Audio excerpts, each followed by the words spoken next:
Chapter 25, A Vicious Circle. Midgery So called the man who purchased her uncle, as he said she must, and also, as he said she must, Meg tended uncle's sheep and cooked uncle's food and scrubbed uncle's kettle.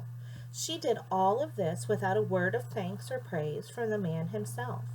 Another unfortunate fact of life with Uncle was that he very much liked giving Meg what he referred to as a good clout to the ear. In fairness to Uncle, it must be reported that he did always inquire whether or not Meg was interested in receiving the clout. What do you think a clout is? Doesn't sound very good. Their daily exchanges went something like this. Uncle: I thought I told you to clean the kettle. Meg: I cleaned it, Uncle. I cleaned it good. Uncle: Ah, it's filthy. You'll have to be punished, won't ye? Meg: Gore, Uncle, I cleaned the kettle. Uncle: Are you saying that I'm a liar, girl? Meg: No, Uncle. Uncle: Do ye want a good clout to the ear, then? Meg: No, thank you, Uncle, I don't. Alas, Uncle seemed to be as entirely unconcerned with what Meg wanted as her mother and father had been. The discussed clout to the ear was always delivered.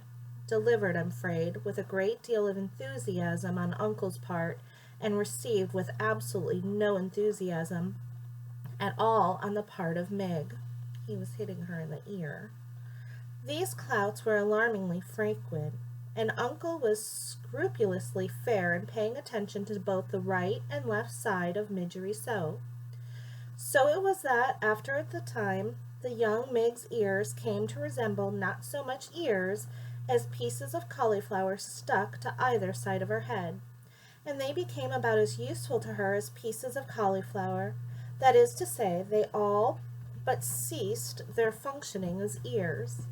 Words for Meg lost their sharp edges, and then they lost their edges altogether and became blurry, blankety things that she had a great deal of trouble making sense out of at all.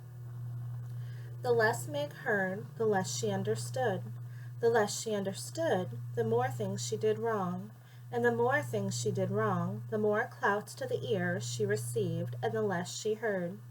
This is what is known as a vicious circle, and Midgery So was right in the center of it, which is not, reader, where anybody would want to be.